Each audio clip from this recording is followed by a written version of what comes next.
रामकृष्ण हरी मंडळी, आपल्या भक्ती चॅनलमध्ये तुम्हा सगळ्यांचं मनापासून खूप खूप स्वागत. श्रावण महिना सुरू आहे आणि श्रावण महिन्यामध्ये आपण भगवान शंकराची सेवा उपासना करत असतो. त्यामध्ये एक अत्यंत प्रभावी सेवा म्हणजे शिवलीलामृत ग्रंथाचं पारायण. शिवलीलामृत ग्रंथाचं पारायण हे अतिशय उच्च कोटीचं पारायण आहे. तर तेच कसं करावं, त्याचे नियम काय आहेत, पूजा मांडणी करावी का, उद्यापन कसं करावं, ही संपूर्ण माहिती आज आपण या व्हिडिओमध्ये बघणार आहोत. सगळ्यात आधी बघा, आपण नियम जाणून घेऊया. तर सगळ्यात पहिला नियम जो आहे, तर तो म्हणजे आपल्याला या काळामध्ये परान्न टाळायचं असतं. दुसरा नियम जो आहे, तर मांसाहार पूर्णपणे वर्ज्य. तसा श्रावण महिन्यात कुणीच मांसाहार करत नाही आणि कुणी करतही असेल तुमच्या घरातली बाहेर जाऊन व्यक्ती, तर त्यांना नाही सांगायचं. मांसाहार पूर्णपणे वर्ज्य.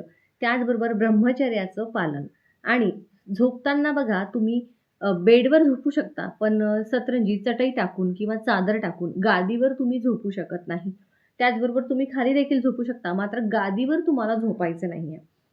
हा झाला चौथा नियम. पुढचा नियम असा, की तुम्हाला परान्न टाळायचं आहे. परान्न म्हणजे काय, की तुम्ही विकत बाहेर जे शिजवलेलं असतं, ते आणून देखील स्वतःच्या पैशाने का असेना, ते आणून तुम्हाला खायचं नाही. तुम्हाला घरातच शिजवलेलं अन्न खायचं आहे. सात्विक खायचं आहे, ज्यामध्ये कांदा, लसूण नसणार आहे. तर हे असे पारायणाचे नियम आहेत. पारायण जे आहे, ते तुम्ही 3 दिवस, 7 दिवस असं करू शकता किंवा कोणी-कोणी 15 दिवसही करतं. तसे तर 14च अध्याय आहेत. 15वा अध्याय तुम्ही स्किपही करू शकता किंवा मग तुमची इच्छा असेल तर तुम्ही वाचू देखील शकता. आता बघा, तुम्हाला हे सगळे नियम पाळूनच हे पारायण करायचं आहे. आता आमचा साधा भोळा भाव आहे. आम्ही एवढे नियम पाळत नाही. पण जर मला तुम्हाला एक सांगायचं आहे, जर तुम्हाला फलप्राप्ती हवी असेल, जर तुम्हाला इच्छित कोणती मनोकामनेसाठी जर तुम्ही हे पारायण करत असाल, तर तुम्हाला हे नियम पाळावेच लागतील. बघा, मी असं म्हणत नाही, की तुम्हाला एवढे नियम पाळायचे, हे गरजेचं असतं, नाहीतर देव कोपतो वगैरे, असं मला अजिबात म्हणायचं नाहीये. एक गोष्ट लक्षात घ्या, आपला साधाभोळा भावही देवाला पुरेसा असतो. पण देवाला गृहीत धरू नका. चालतं, चालतं असं नाही करायचं. म्हणून मी सांगितलं, एरवी तुमची इच्छा पाळायचं नाही पाळायचं ते तुम्ही करू शकता. आता बघा, 7 दिवसाचं पारायण केलं तर 2-2 अध्याय तुम्ही वाचायचे आहेत. सोमवार, मंगळवार, बुधवार, गुरुवार, शुक्रवार, शनिवार, रविवार. रविवारी तुमचा 7वा दिवस येणार. 14, 13 आणि 14वा अध्याय तुम्ही त्या दिवशी वाचू शकता आणि 15वा अध्याय देखील तुम्ही वाचून घ्यायचा. 2-2 अध्याय करत 7 दिवसात तुम्ही हे पारायण करू शकता. आता बघा, पारायण करताना पूजा मांडणी करावी का? हे बघा, पूजा मांडणी म्हणजे काय? तुम्हाला एक पाठ तर तो घ्यायचाच आहे. तुम्ही जेव्हा ग्रंथ वाचन करता, तेव्हा तुम्हाला दिवा हा तेवतच ठेवायचा असतो, म्हणजे दिवा प्रज्वलित म्हणजे दिवा चालूच ठेवायचा असतो. आता बघा, मांडणी करायची म्हणजे काय करायचं? तर बघा, कुठल्याही पूजेची आपण जेव्हा सुरुवात करतो, तेव्हा आपण गणपती बाप्पांचं पूजन करतो. तर तुम्ही एक देवघराच्या बाजूलाच किंवा साईडला जिथे म्हणजे धक्का वगैरे लागणार नाही. रोज तुम्हाला आता पूजा करताना आपल्याला देवघरासमोर उठावं, बसावं लागतं. तर 7 दिवस तिथे ते हलवायचं नसतं. आणि सगळ्यात महत्त्वाचा नियम सांगायचा राहिला. 7 दिवस पारायण करत असाल, तर जो पारायणाची जी वेळ आहे, पहिल्या दिवशीची जी वेळ आहे, तीच वेळ 7ही दिवस पाळायची आहे. सातत्य हवं. आता बघा, मांडणी करायची म्हणजे नेमकं काय करायचं? एक पाट ठेवायचा, पाटावर तुम्ही लाल रंगाचं किंवा पांढऱ्या रंगाचं कपडं टाकायचं आहे. शक्यतो पांढरंच टाका. आता पूजा मांडणी करत असताना सगळ्यात आधी स्वतःला बसायला आसन घ्यायचं आहे आपल्याला आणि सगळ्यात पहिले दिवा प्रज्वलित करून घ्यायचा. आता कुठलीही पूजा पारायण करत असताना आपण गणपती बाप्पाचं आवाहन करत असतो. आता तुम्हाला पूजा मांडणी करायची नसेल, तर तुम्ही काय करायचं? फक्त पाट देवासमोर ठेवायचा. त्यावरती पांढरं किंवा लाल कापड टाकायचं, त्यावरती ग्रंथ ठेवायचा, ग्रंथाची पूजा करायची. असं देखील करू शकता. फक्त आपल्या देवघरामध्ये गणपती बाप्पा असतात, अन्नपूर्णा असते, त्यांची तशी तिथेच पूजा केली तरी देखील चालते. मात्र ज्यांना मांडणी करायची आहे त्यांच्यासाठी सांगते. सगळ्यात आधी दिवा प्रज्वलित करून घेतला. सुपारीचे गणपती बाप्पा घ्या किंवा देवघरातल्या. ताम्हणामध्ये गणपती बाप्पा घ्या. ओम गण गणपती नमः, ओम गण गणपती नमः, ओम गण गणपती नमः. 3 वेळा स्वच्छ पाणी टाका, स्वच्छ पुसून घ्या. तांदळावरती सुपारी असेल तर गणपती बाप्पा ते ठेवा. हळदी, कुंकू, अक्षता, फूल, दुर्वा, लाल फूल अर्पण करा. गणपती बाप्पाला गुळ खोबऱ्याचा नैवेद्य दाखवा.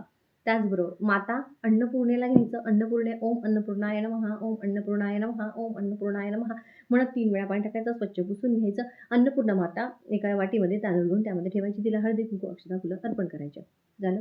आता एक छोटंसं तामण घ्यायचं, ते सुद्धा तिथे ठेवायचं, पाटावरतीच ठेवायचं. त्यामध्ये थोडेसे तांदूळ ठेवायचे, पांढरे तांदूळ लाल पिवळे करून ठेवायचे नाही, अखंड पांढरे तांदूळ ठेवायचे.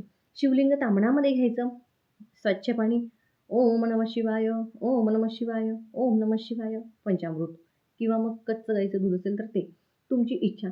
ओम नमः शिवाय, ओम नमः शिवाय अभिषेक करून घ्यायचा. स्वच्छ पुसून त्या पांढऱ्या तांदळावरती शिवलिंग ठेवायचं. शिवलिंगाला ब्रह्मा, विष्णू, महेश 3 बोटांनी भस्म लावायचं. शिवलिंगावरती अक्षदा अर्पण करायच्या. 1 असेल, 5 असेल, जेवढी बेलाची पानं मिळाली तेवढी बेलाची पानं अर्पण करायची. पांढरं फूल अर्पण करायचं, झालं. ही अशी पूजा मांडणी तुम्ही करू शकता. दिवा तर सुरू असेलच. आता एक पाट घ्यायचा सेपरेट, त्यावरती तुम्ही किंवा त्या पाटावरतीच जागा असेल तर तिथेच तुमचा जो शिवलीलामृत ग्रंथ आहे तो ठेवायचा. ग्रंथाला देखील गंध, अक्षदा, फुलं अर्पण करायची. तुमच्याकडे जर माता पार्वती, गणपती बाप्पा आणि भगवान शंकरांचा सहपरिवाराचा फोटो असेल तर तो तुम्ही तिथे ठेवू शकता. बघा, फक्त शंकरजींचा फोटो, महादेवाचा फोटो आपल्या घरामध्ये नसतो. परिवाराचा असला तर चालतो, पण सेपरेट महादेवाचा चालत नाही. आलं लक्षात? तर तो असेल तर ठेवा, नसेल तर आपण ही अशी पूजा मांडणी केलेलीच आहे. ही पूजा मांडणी त्याबरोबर ग्रंथ ठेवण्यासाठी एक पाट ठेवा. बघा, आता पूजा मांडणी सगळं झालं आहे. आता ग्रंथ वाचायला सुरुवात करण्याआधी हातामध्ये थोड्याशा अक्षदा घ्या, 2 पळी पाणी घ्या. तुमचं नाव सांगा, जसं की मी तृप्ती कश्यप गोत्रातली, गोत्र माहीत नसेल तर कश्यप म्हणायचं. मी तृप्ती कश्यप गोत्रातली, तुमचं जे काही कार्य असेल त्यासाठी मी हे 7 दिवसाचं करताय, 3 दिवसाचं, ते सांगा, स्पष्ट बोला की मी 7 दिवसाचं पारायण करत आहे. तुम्ही माझ्याकडनं हे पारायण पूर्ण करून घ्या. माझ्याकडनं काही चूक भूल झाली तर मला क्षमा करा.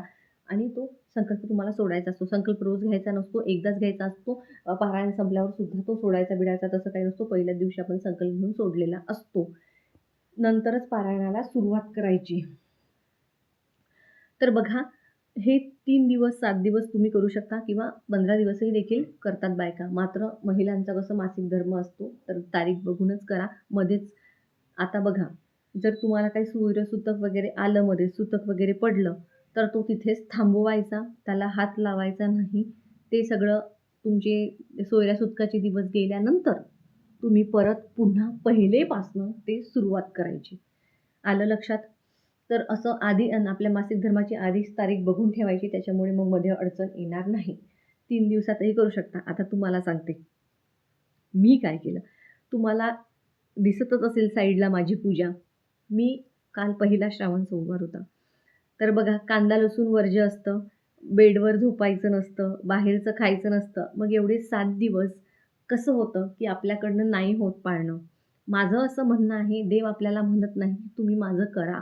आपण करतो कारण आपल्याला त्याचं फळ हवं असतं. आपण करतो कारण आपल्या मनःशांतीसाठी करतो. म्हणून आपण देवाची पूजा पारायण करतो. देव नाही सांगत आपल्याला करायला. त्याच्यामुळे त्याला गृहीत धरू नका, की त्याला सगळं चालतंच म्हणून. तर मग माझं असं आहे, करायचं तर नियम पाळून करायचं, नाही तर करायचं नाही. मग काल पहिला श्रावण सोमवार होता, नागपंचमीही होती. काही चिरायला चालत नव्हतं, तवा ठेवायला चालत नव्हता. उपवास देखील होता. तर बघा, मी हे पारायण 1 दिवसीय पारायण केलं. आता तुम्हाला सांगते 1 दिवसीय पारायण कसं करायचं. तुम्हाला चित्रामध्ये दिसेल अगदी त्याच पद्धतीने पूजा मांडणी केली. आता बघा, 15 अध्याय आहेत. तर तुम्ही 3 टप्प्यामध्ये हे पारायण करू शकता. म्हणजे बघा, 5, 5, 5 म्हणजे 5 अध्याय वाचून झाले, की तुम्ही थोडा वेळ उठू शकता. पाणी वगैरे पिऊन, थोडंसं फिरून वगैरे, कारण बसून पाठ दुखू शकते. तर थोडं बसून परत सुचिरभूत होऊन स्वच्छ म्हणजे हातपाय धुवून परत बसायचं. 5 अध्याय करायचे, परत उठायचं, 5 अध्याय करायचे. जर तुम्ही हे 3 याच्यामध्ये केलं तरी चांगलं, नाही तर बघा 7, 7, 7 एका वेळेस 7 करायचे किंवा 8 करायचे आणि नंतर 7 करायचे. म्हणजे एकदाच मध्ये उठू शकता. किंवा जर तुमच्याच्याने सलग बसणं होत असेल तर तुम्ही ते देखील करू शकता. आता कसं, मुलं लहान असतात, शाळेत जातात. आता माझी मुलगी सकाळी शाळेत गेली 11 वाजता, तर मी त्यानंतर बसले. ती 3 वाजता येते, तोपर्यंत माझं अर्धं झालं होतं आणि ती आल्यानंतर मग तिचं आवरून देऊन मग परत बसले. पण बसताना अगदी स्वच्छ होऊन बसायचं. आपल्या अंगावरती तुम्ही गंगाजल असेल तर ते शिंपडून घ्या, गोमूत्र असेल तर ते शिंपडून घ्या, परत बसायचं. शुचिर्भूत होऊन बसायचं. तर असं एका दिवसात मी पारायण केलं, म्हणजे माझे सगळे नियम पाळले गेले. त्याचबरोबर मी तेव्हाच संध्याकाळी लगेचच उद्यापन केलं. उद्यापन 1 दिवसाचं असो किंवा 7 दिवसाचं असो, मी तुम्हाला सांगते काय करायचं. तुमच्याकडे जर कोणी ब्राह्मण जेवायला येत असेल, अतिशय उत्तम. नसेल येत तर 1.25 किलो अखंड तांदूळ घेतले मी. मी काय केलं ते सांगते. 1.25 किलो अखंड तांदूळ घेतले, एक उपरणं घेतलं. आमच्याकडे त्याला शेला म्हणतात, पांढरा शेला उपरणं. तुम्ही काय म्हणता ते माहीत नाही. शेला उपरणं घेतलं, 1.25 किलो तांदूळ घेतले, 1 डझन केळी घेतली आणि ₹11 दक्षिणा घेतली. हे संपूर्ण साहित्य घेऊन मी शिवमंदिरामध्ये गेले. तिथं ते तांदूळ ठेवले, ते केळं ठेवली आणि बघा ते उपरणं ठेवलं. हे सगळं मी तिथे ठेवलं. मनोभावे प्रार्थना केली, पूजा केली आणि मी पारायण केले. आपल्या मनातलं भाव ना आपण साधा देवाला स्पष्ट सांगायचा. साध्या भोळ्या मनाने. मी सांगते तसंच नाही. तुमच्या मनानुसार मी माझं आज पारायण पूर्ण केलं देवा. तर माझ्याकडनं काही चूक-भूल झाली असेल तर मला क्षमा कर आणि मला या पारायणाचं फळ दे. एवढंच बोलून आपली प्रार्थना करून बघा ते तिथं सगळं ठेवून दिलं. ते केळं उचलली, त्यातली 2 केळं तिथेच ठेवली आणि बाकीची सगळी केळं जी आहेत ती मंदिरामध्ये वाटून दिली. 10 केळं वाटून दिली, 2 केळं तिथे ठेवली, घरी आणली नाही. बघा जो प्रसाद आपण वाटायला नेत असतो ना, तर आमच्याकडे तरी असं म्हणतात, की तो प्रसाद आपण खायचा नसतो.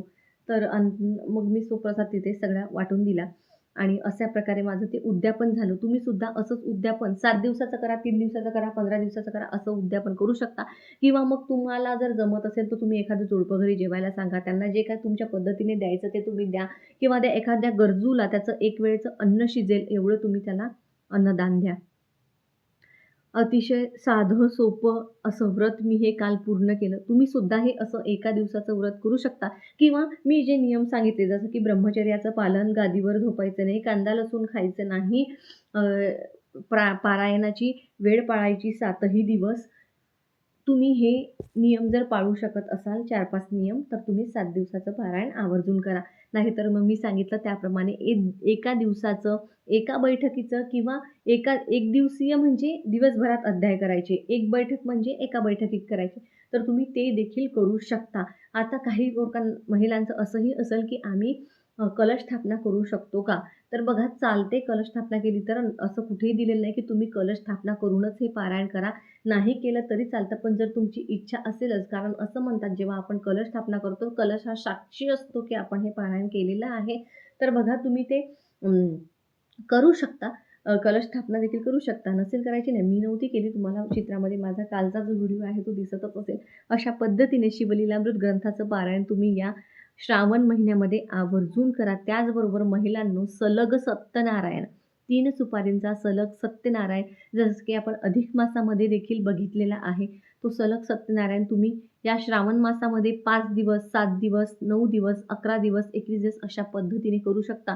इच्छित फलप्राप्ती 100% होते. तुम्ही आवर्जून संकल्पयुक्त करायचा पण. आणि एक गोष्ट नेहमी लक्षात ठेवायची, जेव्हा आपण हे 7 दिवसाचं असं 11 दिवसाचं पारायण करतो ना, तेव्हा जी वेळ असते ना, ती चुकवायची नाही. कारण त्या वेळेला त्या शक्ती ज्या आहेत, ज्या पॉझिटिव्ह एनर्जी आहेत, त्या जागृत होत असतात.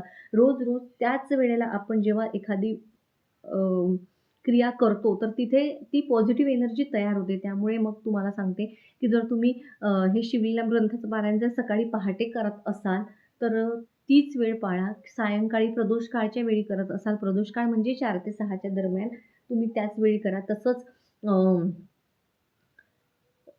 सत्यनारायण पूजेचं देखील आहे, त्याची सुद्धा तुम्हाला वेळ पाळावी लागेल. तर व्हिडिओची माहिती जर तुम्हाला आवडली, व्हिडिओ मग तुम्हाला महत्त्वपूर्ण वाटला, तर व्हिडिओला लाईक नक्की करा.